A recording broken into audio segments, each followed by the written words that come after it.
할렐루야, 샬롬, 샬롬, 샬롬, 샬롬, 샬롬. 하나님 사랑합니다. 여러분, 주 안에서 사랑합니다. 시편 63편 1절에서 11절 우리 함께 합독했습니다. 주는 나의 하나님이시라 라는 제목으로 말씀의 은혜를 나눕니다. 다윗의 마음에 합한 자 다윗에게 굉장히 아픈 일이 있었죠. 사무엘하 15, 16장에 보면은 아들 압살롬이 자기가 왕이 되겠다고 궁으로 쳐들어와서 다윗이 울면서 버선발로 도망가는 장면이 나타나고 거기에 백성들도 다 울었더라라는 그런 내용이 정말 마음이 아픕니다. 어떻게 그렇게 지중지 키운 아들이 아버지를 몰아내려고 했을 때 그 다윗 왕의 심사는 어땠을까? 싸웠다가는 피를 흘리게 생겼고 아들을 죽이게 생겼으니까 다윗이 도망을 합니다. 이랬을 때 사무엘하 15장 13절에서 15절에 나타나 있죠. 다윗 왕은 아들과 싸워 많은 피를 흘리는 것보다 내가 피하는 것이 좋겠다 이렇게 생각을 하고 피난길에 오릅니다. 자신을 따르는 무리들과 함께 예루살렘 남동쪽에 위치한 기드론 시내를 건널 때 그 모습을 바라본 백성들은 통곡을 했다고 나타나 있습니다. 15장 23절에 보면 감람산을 넘을 때는 다윗도 백성들도 손으로 머리를 가리우고 맨발로 울면서 갔다라고 나타나 있습니다. 다윗의 이름이 비우림에 이르렀을 때 사울왕과 한 사람이 시므이가 또 나타나서 확 저주를 하죠. 티끌을 날리며 돌을 던지면서 이 비루한 놈아 물러가라 물러가라 물러가라 합니다. 겨우 도망쳐 나온 것은 황량한 사막의 나라지 않습니까? 사무엘 16장 7절을 보면 시므이가 저주하는 가운데 이와 같이 말하리라. 피를 흘린 자여 사약한 자여 가거라 가거라 이렇게 아주 저주를 합니다. 8절에 사울의 족속의 모든 피를 야훼께서 내게로 돌리셨도다. 그를 이어서 내가 왕이 되었으나 여호와께서 나라를 내 아들 압살롬의 손에 넘기셨도다. 보라 너는 피를 흘린 자이므로 화를 자초하였느니라 이렇게 저주를 하죠. 오늘 본문 1절에 뭐라고 그래요? 1절에 보니 내가 간절히 주를 찾되 물이 없어 마르고 하게 이렇게 나타나 있습니다. 곰핍한 땅에서 내 영혼이 주를 갈망하며 내 육체가 주를 앙무하나이다 라고 한 것처럼 다윗은 지금 어때요? 이 상태가 메마른 광야죠. 기가 막힌 상황입니다. 아주 오라고 말을 할 수가 없는 억장이 무너진다고 하죠. 황량한 사막 가운데 있다. 내 마음도 내 환경도 뜨거운 태양과 역풍으로 모든 것이 메마르고 공핍한 땅에 지금 나는 던져져 있습니다. 첫 번째로 생명보다 귀하며 모든 문제를 해결하는 인자에 대해서 나타나 있으며 3절이죠. 주의 인자하심이 생명보다 나으므로 내 입술이 주를 찬양할 것이다. 우리 찬양 참 많이 하죠. 다윗은 주변의 환경이 이렇게 마르고 곰핍한 모습을 보면서 자기 모습을 바라보고 있어요. 다윗이 아주 장점 중에 하나는 자기 상황을 영적으로 제3자의 입장으로 바라볼 줄 안다라는 겁니다. 지혜롭죠. 주변의 메마른 땅에 담대가 필요하든 내 삶이 하나님의 인자가 필요하다. 자애로울 그 자자를 나타나 있습니다. 사람 인변에 두 이자가 옆에 써져 있죠. 하나님의 은총과 사랑 여러분들 아실 거예요. 헤세드죠. 헤세드 사랑이다. 은혜다. 생명보다 더 귀한 인자를 가진 하나님을 향해서 내 영과 내 육체가 갈망하며 앙무하나이다 라고 나타나죠. 손 들고 기도합니다. 바라보고 침상에서 기도하며 밤중에 묵상한다. 이렇게 애타게 주의 인자를 기도하고 있습니다. 침상에서 기도한다고 보니까 아마 잠자리에 앉아가지고 기도를 했거나 엎드려서 기도를 했을 것입니다. 다윗의 장점은 자기의 삶의 환경을 영적인 부분과 항상 연결시켰다. 그것이 다윗 시편의 특성이고 그의 장점인데 물이 없어 마르고 곰핍한 땅에 물이 얼마나 정말 그 물이 얼마나 그리울까. 다른 건 다 필요 없어요. 금은 보화가 있어도 아무 소용없죠. 목이 말라 죽겠는데 뭐 금덩어리가 무슨 상관이 있겠습니까? 시편 143편 6절에도 내 영혼이 마른 땅과 같이 주를 향하여 손을 펴고 사모하나이다. 마른 땅 같다. 논바닥 가뭄 들었을 때 보면 이렇게 막 쩍쩍 갈라져 있는 그러는 것이 연상이 되죠. 오랫동안 비가 오지 않으면 하늘을 향해서 땅이 입을 벌리는 상태로 나타나 있습니다. 보면 거기 심겨져 있던 농작물은 당연히 다 말라서 정말 비틀어진 상태죠. 마른 땅을 내리는 단비를 그렇게 사모한다. 주변에 있는 땅만 그런 것이 아니고 자기의 삶이, 나의 영혼이 정말 물 한 방울 없어서 곧 죽을 것 같이 목이 막힌다라는 겁니다. 자기의 삶과 영혼이 하나님의 인자, 사랑이 있으면 나는 살 수 있는데 다른 거 다 필요 없어. 하나님 사랑만 있으면 나는 살아. 이런 호소죠. 하나님의 인자가 없으면 이제 정말로 살 수가 없다. 그렇게 깨달은 겁니다. 그래서 하나님의 인자를 이렇게 애타게 사모하고 있습니다. 다윗뿐만이 아니죠. 저와 여러분도 상황마다 상황 너무 기가 막힌 일을 당하면 우리가 어떻게 해요? 하나님이 어떻게 해요? 이렇게 밖에 할 말이 없습니다. 베드로는 뭐라고 그랬어요? 사도행전 3장 6, 7절이죠. 은과 금은 내게 없다. 그러나 내게 있는 것으로 내게 주노니 그것은 곧 나사렛 예수 이름으로 일어나 걸어라. 내가 나한테 가진 건 아무것도 없지만 내가 예수 그리스도 이름으로 명해 줄 수는 있어. 너 일어나서 걸어. 은과 금 있기 시작하면서 나사렛 예수 이름이 우리에게서 떠나가고 있습니다. 뭐 돌이고 뭐고 소용없죠. 나만 잘 살면 그만입니다. 이제는 은도 금도 없어지고 예수의 이름도 잃어버려가는 시대에 우리가 살고 있지는 않은지, 내 영혼은 극심한 가뭄 속에 지금 메말라가고 있지 않은지 우리가 살펴봐야 되겠죠. 이 목마름을 해결할 수 있는 길은 오직 한 가지, 비만 오면 돼요. 가뭄 들었을 때는 글쎄 은금 다 필요 없다니까요. 금은 부어가 무슨 소용이 있겠고 그 좋아하는 음식 무슨 소용이 있겠어요? 아무리 쌓아놓으면 무슨 상관이 있겠습니까? 마찬가지로 내 인생의 모든 문제를 해결할 수 있는 길은 하나님의 인자만 있으면 된다. 하나님께서 모든 것을 하시죠. 비가 오고 바람이 불고 우박이 내리고 이 모든 것들은 사람이 가지고 있는 권력이나 돈이나 뭐 재산이나 이런 거 아무 상관이 없어요. 어제 얘기를 해도 전혀 실감을 못 하더라고요. 뭐 어쩔 수 없죠. 그렇게 돼버린 거예요. 세뇌가 돼버렸어. 그냥 엄마만 있으면 되고 뭐 돈만 있으면 나는 살 수 있으니까 무조건 돈은 모아야 돼. 이 생각을 어린 나이부터 벌써 가지니 그 어느 정도 필요하기는 한데 누구에게 나누려는 생각은 전혀 없습니다. 몇 년 전의 모습이 절대 아니에요.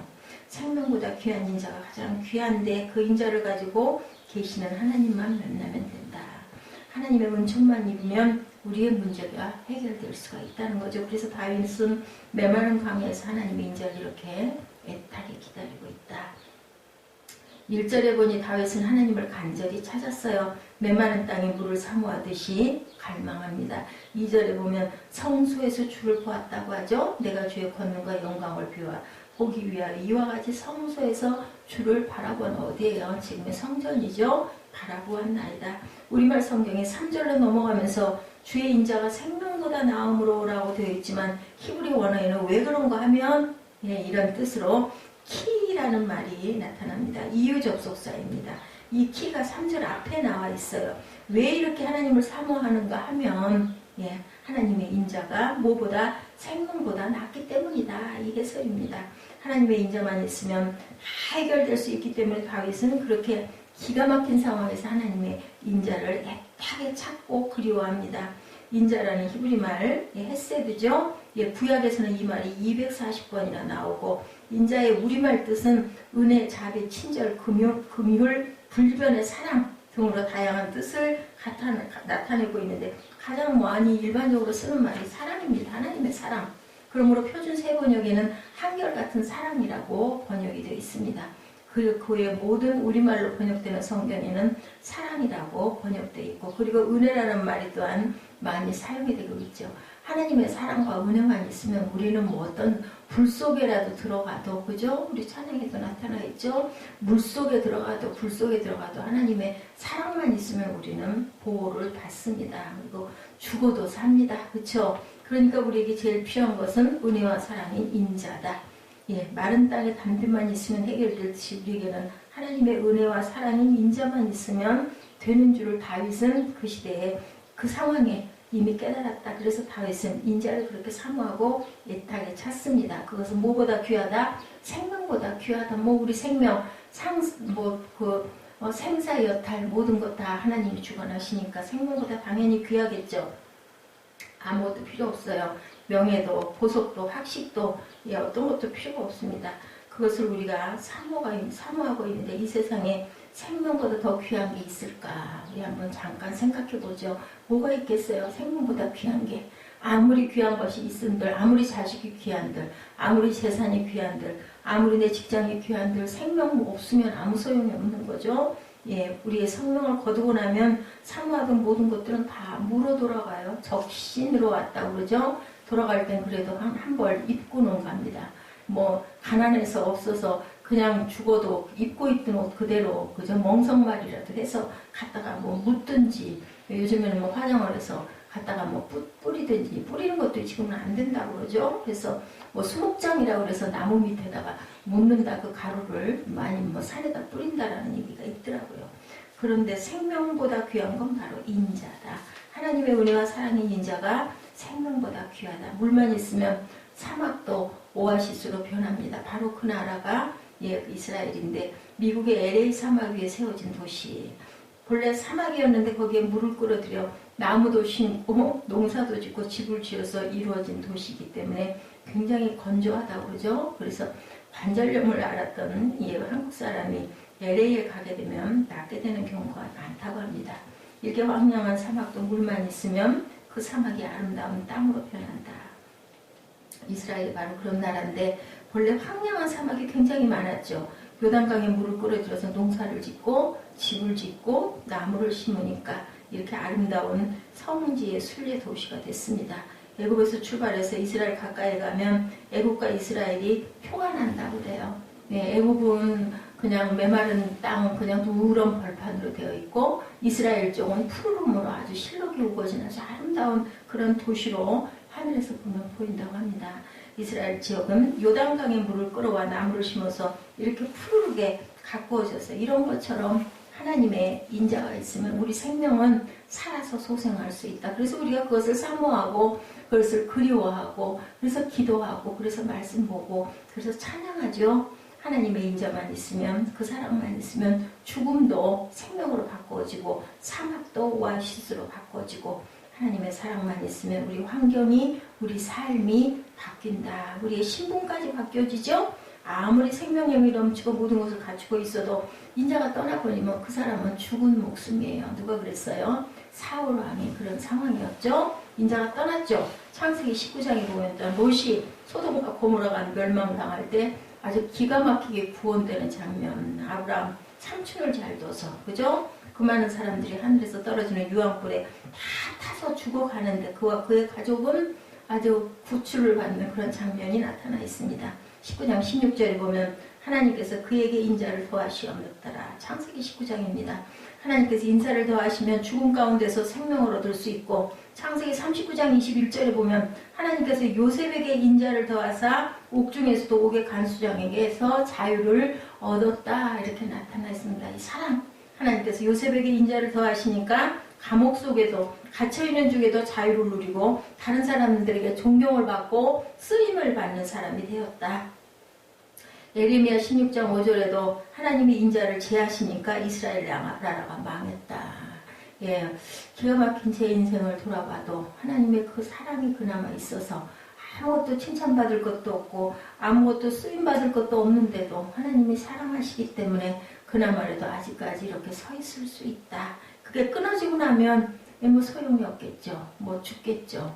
죽는 것도 마음대로 못 죽죠. 고통을 당하겠죠.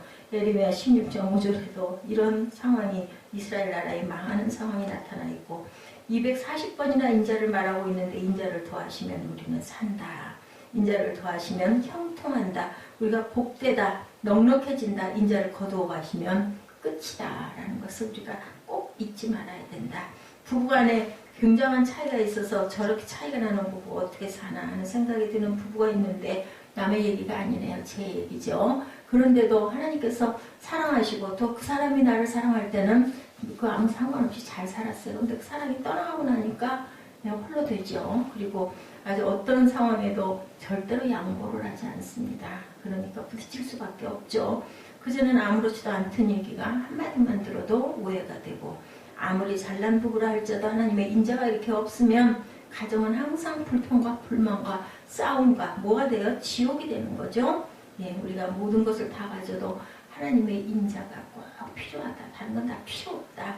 사막도 물만 있으면 되듯이 아름다운 땅으로 변화되듯이 인자만 있으면 된다. 이런 찬송 들어보셨을 거예요. 세상 사람 날 부러워 아니하여도 나 역시 절대로 세상 사람 부럽지 않아. 하나님의 크신 은혜를 생각할 때 할렐루야 찬송이 절로 나오네.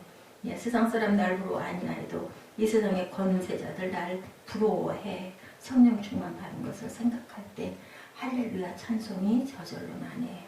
예, 우리 선조들이 우리 그 윗대 어른들이 이 찬양 참 많이 했어요. 난 절대로 부럽지 않아. 뭐 아무것도 가진 거 없어도 하나님만 계시면 나는 상관없어인 거죠. 예수님의 신부된 것을 생각할 때 할렐루야 찬송이 저절로 나네. 영원토록 누릴 영화 생각할 때 할렐루야 찬송이 어려운 시대이기 때문에 아마 이걸 더 절실하게 불렀을 것 같아요. 나는 지금 이렇더라도 하늘에 가면 나는 영원히 살 거야. 그러니 얼마나 그 천국에 대한 그 바람이 컸을까. 그죠?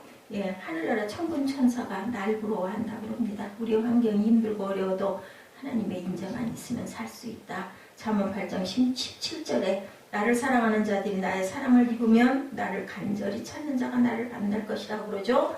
하나님의 사랑만 입으면 된다. 하나님의 인자만 입으면 된다. 지구상에 있는 모든 식물들이 햇빛을 받으면 잘 사는 것처럼 예, 어때요? 우리 창가에 그 이쁜 꽃 하나 놔두면은 햇빛이 비치는 쪽으로 그죠? 이렇게 몸이 기울어져요. 나무도 그렇고 해곱성이라고 합니다. 우리도 하나님의 사랑을 향하여서 우리 마음을 모으고 우리 방향을 모으셔야 되겠습니다. 우리가 목회할 때 힘든 것도 하나님의 인자만 더해지시면 절대로 신바람이 나죠? 기운이 납니다. 예, 그래서 우리는 하나님 한 분만, 그 하나님 사랑 하나만 있으면 좋겠습니다. 우리가 그런 고백을 해야 되겠고, 우리 또한 사랑받는 우리 성도들, 왜 하나님의 사랑 속에서 사랑받게 해주옵소서. 하나님의 사랑받는 우리 가족 되게 하시고, 하나님의 사랑받는 우리 민족과 나라가 되게 하여 주옵소서 하고 우리가 항상 기도하셔야 되겠죠. 아버지께서 아버지께 인자를 구했을 때, 내 영혼이 주를 갈망할 때, 내 영혼이 주를 목마르게 찾는다라고 합니다. 내 육체가 주를 악무할 때 온몸으로 애타게 주를 찾는 그러한 마음. 6절에 침상에서 주를 기억하며 밤중에 주를 묵상하나이다. 긴 밤이 지나도록 주를 생각한다라는 거죠. 왜요? 인자가 그리웠기 때문에. 그래서 다윗은 이렇게 어려운 일이 있을 때 아니면 본인이 잘못했을 때도 항상 침상 옆에 무릎을 꿇고 그렇게 기도했다고 나타나 있습니다. 그래서 우리는 하나님의 은혜와 사랑을 항상 맛보아 알 줄 알아야 된다. 다윗이 시편 34편 8절에도 너희는 야훼의 선하심을 맛보아 알지어다. 그냥 알아라가 아니에요. 맛을 보라는 거지. 이맛봐 우리 맛있는 음식 맛보면 어떻게 자꾸 먹고 싶죠? 이런 것처럼 맛보아 알아야 되겠다. 사실편 1절에도 하나님이여 사슴이 쉬는 물을 찾기에 갈급한 같이 내 영혼이 주를 찾기에 갈급하나이다. 내 영혼이 하나님과 생존하신 하나님을 갈망하나니 내가 어느 때에 나가 하나님의 앞에서 배울고. 사슴이 쉬는 물을 찾기 이렇게 갈급하죠. 130편 6절에도 파수꾼이 아침을 기다림보다 내 영혼이 주를 더 기다린다라고. 143편 6절에도 주를 향해 손을 펴고 내 영혼이 마른 땅같이 주를 사모하나이다.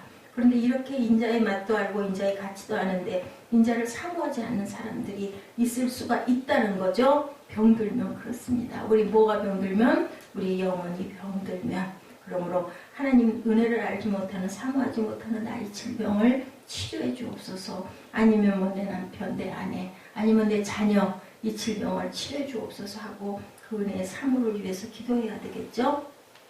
루터가 어느 날 식당에서 식사를 하고 있는데 느낌이 이상해서 아래를 보니까 강아지 한 마리가 자기가 먹고 있는 숟가락이 내려가면 눈이 내려가고 올라가면 그 숟가락을 따라오고 그러더라는 거죠. 얼마나 먹고 싶으면 그럴까. 우리가 이런 사모함이 하나님께 있어야 되겠죠. 이런 마음을 가지고 오늘도 생명보다 더 귀한 인자를 받기를 사모하시고 사모하지 않으시면 안 주셔요. 정말 기막혀요. 성령은요. 근데 정말 또 감사한 건 우리가 정말 진심으로 아주 전심으로 사모하면 성령께서는 우리에게 찾아오시죠. 요즘에는 너무 황송하게도 전심이 아니어도록 이렇게 앉아서 생각만 해도 가슴에서 울컥하고 그 뭔가 덩어리 같은 게 올라오면서 하나님의 그 사랑이 나를 만지심이 아주 몸의 마음으로 느껴집니다. 얼마나 감사한지 몰라요. 이것도 전문으로는 훈련이에요. 우리가 왜 사랑하는 사람 마음 잘 헤아리잖아요. 그 사람한테 이렇게 해주면 참 좋아하더라. 이걸 알면 우리가 참 그 사람하고 같이 이렇게 사랑 나누기 쉽죠. 이런 것처럼 하나님께도 자주 그쪽을 향해서 이 식물처럼 하나님을 자꾸 바라보고 있으면 그 성전에 있는 건 그게 좋은 것 같아요. 그냥 어느 상황에 앉아있다가도 이렇게 생각만 해도 뭐 특별히 고개 숙이고 전 요즘엔 소리내서 기도를 못합니다. 목이 그냥 금방 잠겨가지고 20, 30분만 그냥 조그만 소리로 입소리로만 하고 나도 나중에 목이 잠겨서 전혀 소리가 안 나와요. 말이 안 되니까 그냥 마음으로 묵상으로 기도를 해도 하나님께서는 그래 내가 여기 있다 하고 다독여 주시는 그 느낌이 얼마나 감사한지 뭐 그럴 때 우리는 그냥 눈물밖에 흐를 게 없죠. 드리는 게 아무것도 없는데 하는 게 정말 저는 아무것도 없는데 살아있는 거 이것뿐인데도 하나님께서는 그것조차도 기뻐하시는 하나님의 마음 우리가 그 마음을 오늘도 사모하시고 사순절을 기억하시고 뭐 우리 하는 게 뭐 있습니까? 똑같은 일상이라 할지라도 그래도 우리가 활기 나고 싶을 때 아니면 뭔가 원망하고 싶을 때 조금 절제할 줄 알고 하나님께서 그냥 오늘 또 이렇게 기도하고 계시지 사순절 기간이 사는 마음으로 우리가 마음을 모으고 함께 동참하는 사순절 기간 되시기를 주님의 이름으로 축복합니다. 우리 1절에서 11절까지 교독하시고 기도하는 시간 갖도록